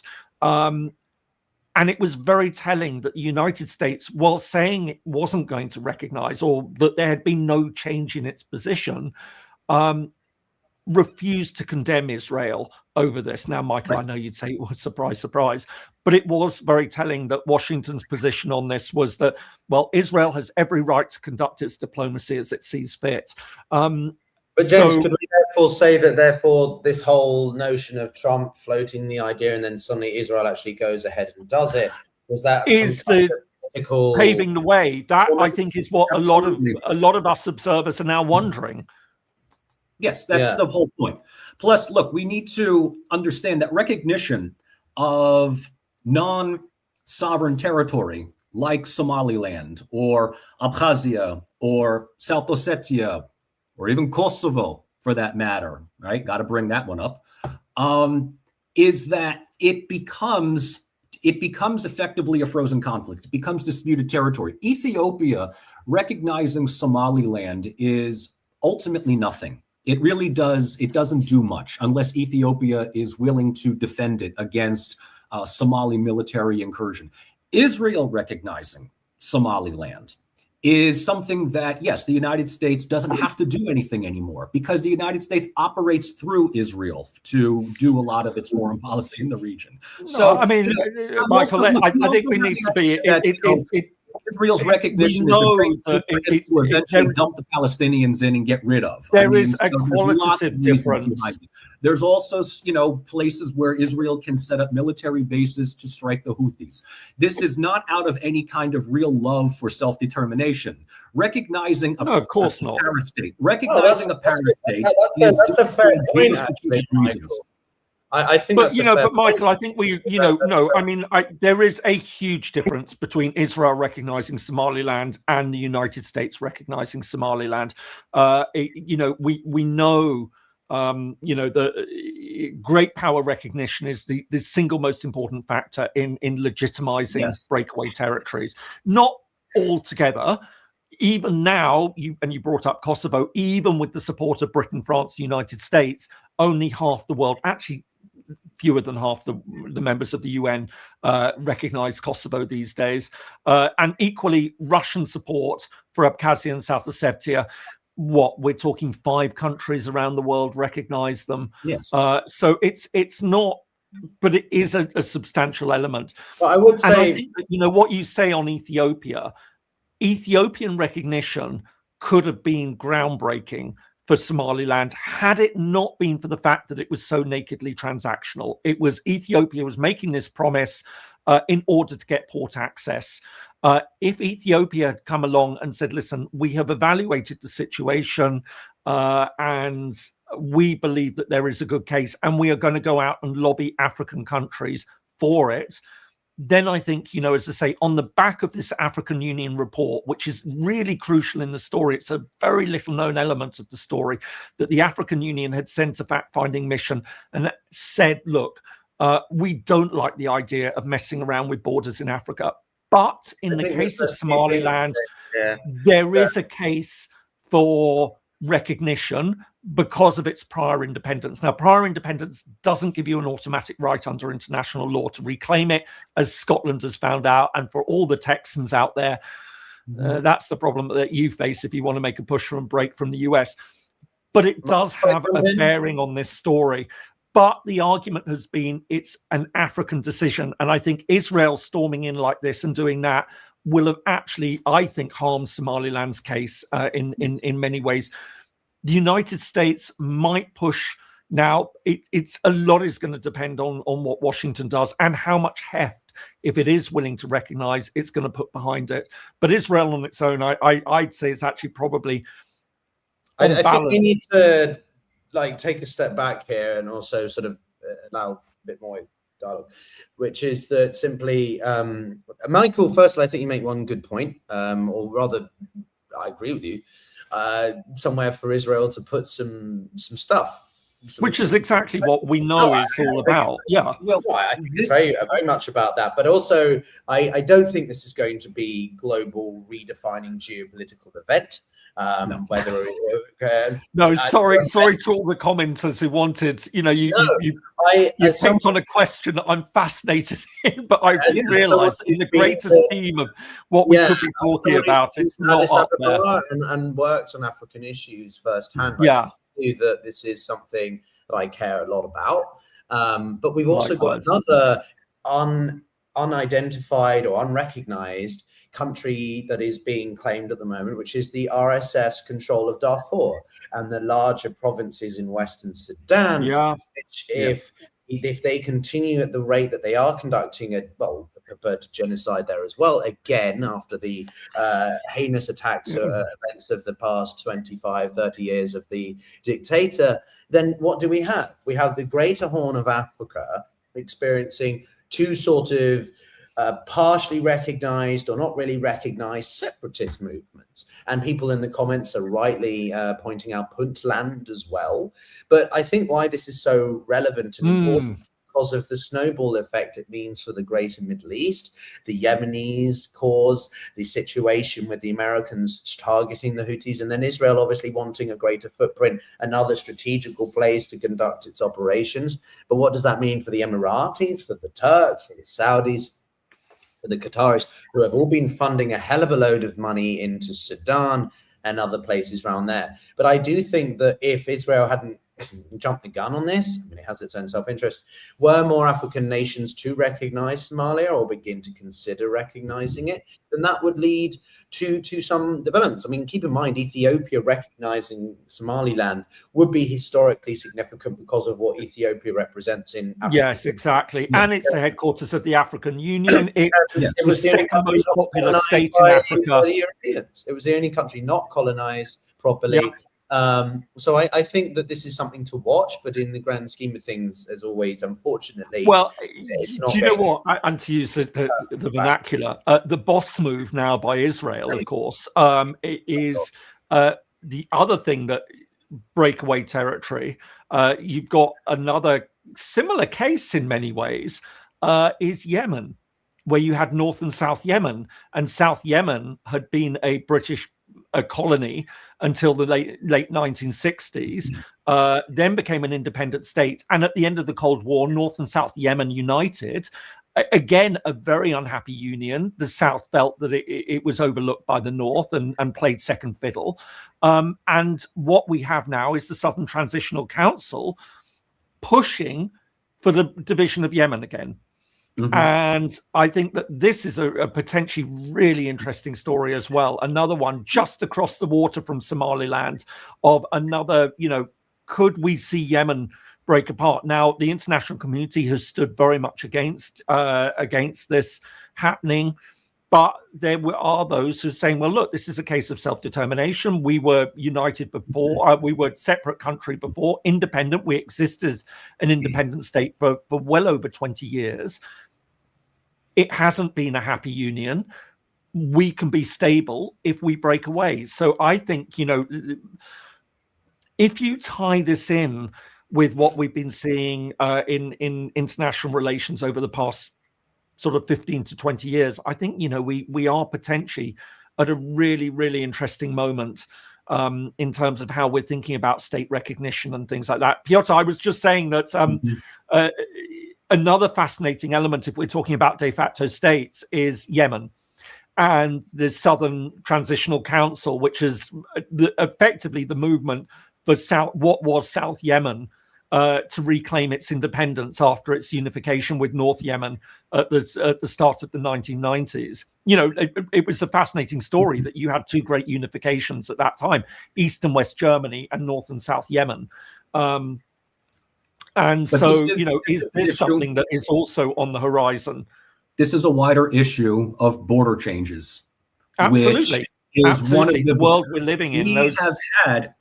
We have had conversations regarding Ukraine over how catastrophic this would be if Europe and the United States recognized the changing of borders in Ukraine. And yet here we are talking about whether Ethiopia's recognition of Somaliland would have created some kind of snowball effect to give it some sovereign justification because of, history, British imperial presence in the north, Italian in the south, same thing with Yemen. And yet, right, the whole point here is that there has been one in Africa recently. There was one legally recognized border change, and that was the creation of South Sudan, breaking away from the rest of Sudan in a national accepted referendum on secession, which was then in turn recognized by the government in Khartoum. So what we've been talking about here is unilateral secessions are always going to remain illegal frozen conflicts if the host country does not agree to this. If Mogadishu recognizes Somaliland tomorrow, they can apply for UN membership in the same way that South Sudan, not exactly the strongest country in the world, immediately after the July referendum of 2011, gets into the United Nations in less than a month. The same thing with Montenegro breaking away from the union with Serbia. But, the key thing, mentioned in both those cases was that there was what we call parent state permission. I mean, in the case of Serbia and Montenegro, there had been agreement on what was called the state union. In the case of South Sudan and Sudan, the war, there were effectively two civil wars. There was a hiatus when there was a peace deal that eventually fell apart. But that was Africa's longest running civil war that we saw in Sudan. And it was always a very odd situation. I mean, Sudan was not a comfortable country. You had the Arab Muslim North, and then you had the Christian animist sub-Saharan South. It had been essentially forced together again, Britain. And what the turning point in that situation was evangelical Americans. It was, you had under Omar al-Bashir, who was the Sudanese leader, who was cozying up to Islamist groups. After 9/11, Bush made it very clear that he wasn't going to tolerate any more of this, no more Al-Qaeda operating out of any of these countries. And then the Christian Americans got involved and said, look, there's also this civil war that's going on there. And so the United States brokered what was actually a fascinating agreement. And I'm going to take a little segue. I always thought was the best option for dealing with Kosovo, by the way, in the United States brokered an agreement that said to South Sudan and North Sudan, look, you're going to live as one for another 6 years. Here's an autonomy agreement. You're going to be given maximum autonomy. At the end of that 6 years, there's going to be a referendum. If you're happy with the arrangement, fine, it'll continue. If you vote against it, you'll get your independence. And it was a real face-saving way out for the Sudanese, because it said to the Northern Sudanese, look, you now have 6 years, and I'll use this term advisedly, to love bomb the South. to show that you really want them and that you can make it work. Now, I think we all knew where it was going, but it provided that face-saving way out. And so it was a really fascinating situation to watch. And of course, when the referendum did come around in 2011, it was overwhelming. I mean, we're talking 98, 99%. Yes. It was all monitored. It wasn't. And so that's why, but crucially, the very first country in the world to recognize South Sudan's independence was Sudan. Yes. So there was absolutely no question. And it was I think it was the shortest process of membership of the UN. But interesting enough, South Sudan was the last country to join the UN. Background to more recent developments, because if you two want to have more of a deeper dive on the historical, listen, I've got lots of videos on this stuff on my channel for anyone who doesn't know what I do. But look, as I said, I've seen it firsthand, being in Africa for nearly 3 years. Just how complex these border exchanges are. But the point I always like to bring back round to, and sort of maybe we can begin to wind down on a more positive, constructive, forward-looking outlook, is that, the biggest advocates of the UN, or what the UN stands for, which is sovereignty, right to self-determination, territorial integrity, a lot of the things that we think are being evaporated or are hypocritically evoked by some but not upheld, is Africa. A lot of the African nations that came out of decolonization recognized that they had to try to get on with the borders that they had now and respect that. And so they're some of the biggest upholders of these principles, these values that a lot of Western nations or others don't acknowledge. So, the situation around Somaliland, personally, my position is quite simple. If the people there are so desiring of independence, it would make sense just to give them that opportunity to seek it. I know that would make Somalia weaker, but the country would probably actually prosper much better long term, because they would have a much simpler border situation. They would have neighbors that they can trade with. They would be reintegrated into the international economy, and ultimately the situation would improve for them. But that's not how statehood and self-determination seems to work. And what I find disconcerting is that, again, you have these great power moments, Trump sort of playing whack-a-mole with different regions of the world, thinking, which one shall I open and target this afternoon, sort of thing. So suddenly Venezuela's in his sights, and then 2 hours later he's like, actually, I'm going to talk about Somalia now. And then Israel goes ahead and does that. So I think we're going to see more of the same next year by Trump, trying to just arbitrarily just engage people and say things, and creating disturbances and tumultuous side effects, because he just makes some throwaway remarks which causes everyone else to react. But yeah, I mean, guys, I know you can continue on your can I just jump in, because I was, there was a super chat that somebody put in, Joe Mama 560, and thank you very much for that. And we sort of touched on it a little bit earlier, but I think it is really interesting because, so much of what we're discussing at the moment is about US foreign policy. And essentially what he asked is, how are the Republicans able to repackage war with Venezuela, foreign economic stimuli to Argentina, and AI, crypto, and safe base with MAGA? Marjorie Taylor Greene's Pulled the Veil and Republican town halls are abysmal recordings of MAGA losing faith. And I think that this is the really interesting thing, that the MAGA loyalists who had voted for one type of Trump are getting a very different type of Trump. As it gets closer to the midterms, we had sort of talked a little bit about this, but it would be interesting just to get your thoughts on this. Where does Trump go on foreign policy now? Is he going to have to rein it in to try and salvage the MAGA vote, or is he just so committed now that it's all in, and we're just going to see more and more of this chaos and disruption? Is that to me? No, I think to either. I think that Michael being the resident American, maybe to him first, but as I said, we have a two-party system here. So the worst that Trump can experience is that a lot of MAGA people just stay home, because they're not going to vote Democrat. They will not vote Democrat. There was somebody way earlier in the conversation when I was talking about, Mamdani and others, and I said, don't read too much into all of this. And the comment was, what's more important is blue MAGA. And I don't know if you are familiar with blue MAGA, but this is sort of the Gavin Newsom type of approach. It's MAGA, but a little bit more, gay friendly, a little bit more DEI. Pardon me for a moment, my phone was ringing. So I know that's my phone. I think it's time to end the stream, guys.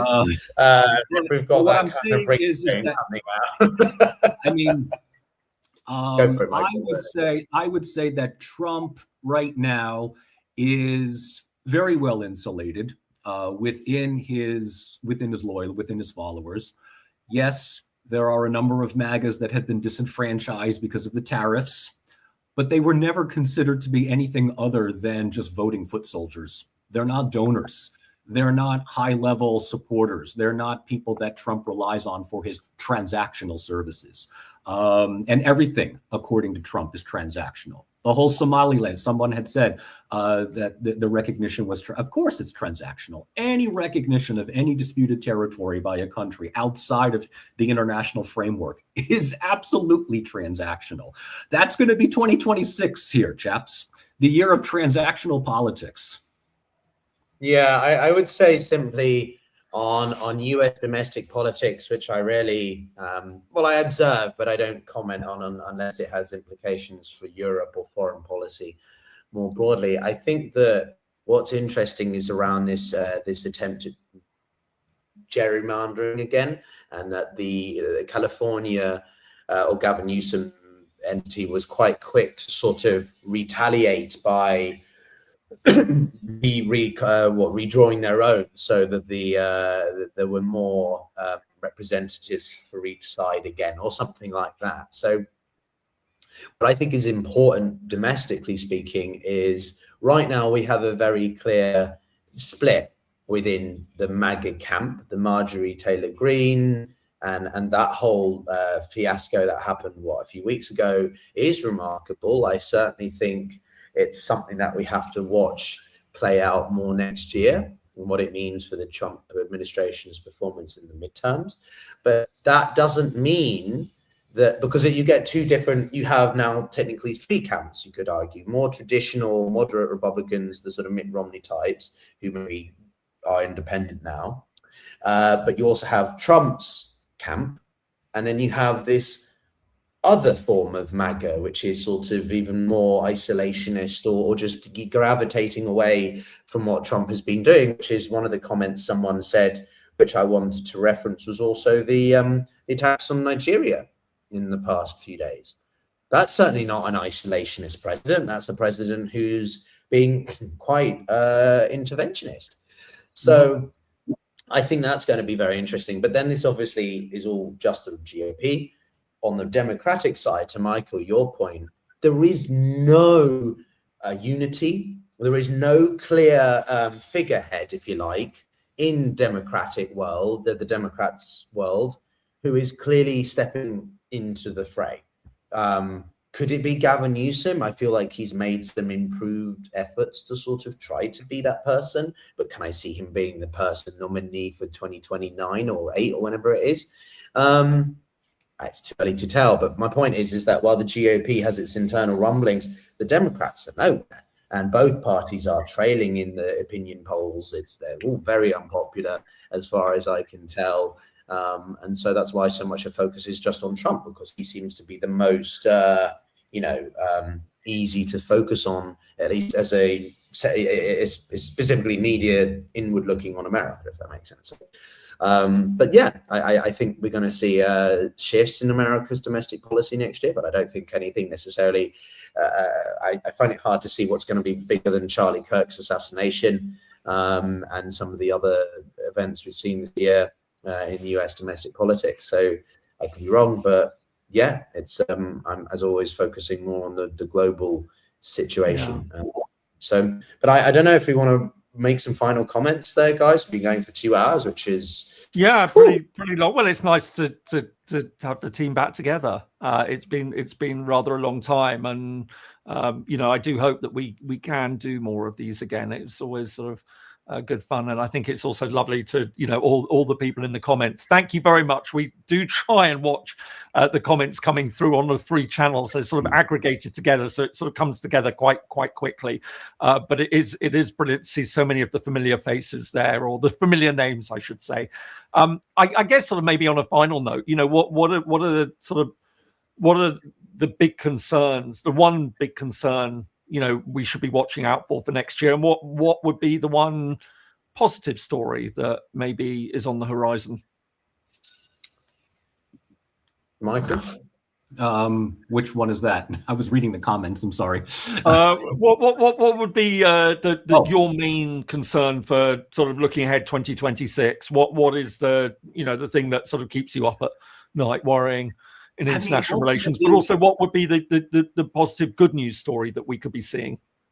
I mean, as far as international relations, are concerned, is, my thoughts, my focus is on Gaza and the West Bank. This is ultimately the make or break moment, because we are watching a genocide on live stream.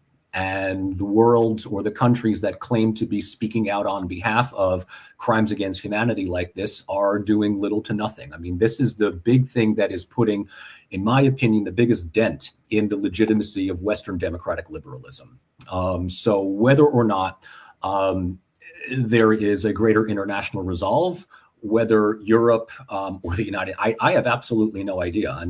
Someone had said that I'm kind of the doomer in the crowd here. I'm sorry. This is what happens when you're, more so on the doomer Marxist side. As far as domestic stuff is concerned, I'm actually quite concerned about the increasing militarization of the security apparatus here in the United States. The increasing activities of groups like ICE, but also the idea that the Trump administration has been vocally saying that they want to expand the surveillance networks against any perceived attempts at anti-Americanism. Nobody makes Antifa look more organized and look more determined to overthrow the world than MAGA Republicans. They give Antifa, I think, way too much credit for anything here.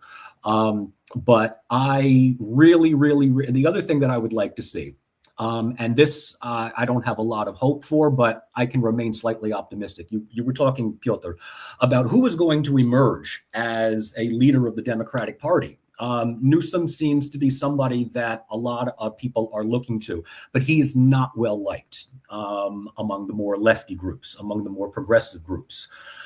People are talking about whether or not Zoran can become more of this lightning rod. But the reality in the United States is that lefties like Mamdani or AOC or even Bernie, if they become too popular, they get hammered down. And they end up becoming more complacent and more compromising with liberal centrism.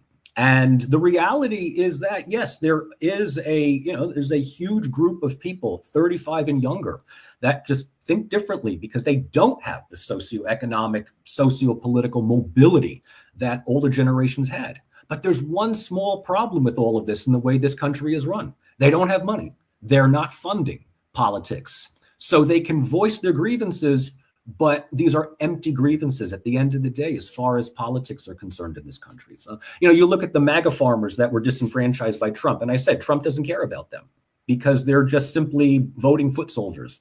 That's it. They don't have the organization to actually change the way policy operates. So I would like to see that. I would like to see some ability at policy changing, ideas changing in the United States. Until that time happens, we're going to just see politics as usual. Yeah, what's your good, bad news stories? Yeah. Well, I think a comment from a viewer sort of, I think we were trying to be polite and allow someone to speak before us, but, it's all relative. Reporting on... Yes, I can see that. Working in geopolitics or international relations or whatever is not something, especially if you cover the Ukraine war as much as I do, exclusively, it's not something that is unfortunately something you can report of any positive light, or you can just hope for positive developments in the sense of, and this leads me to my primary point, which is that I'm cautiously optimistic about Europe next year. Maybe it's I've got my head in the sand, or it's my rose tinting glasses because I am European and want the best for Europe.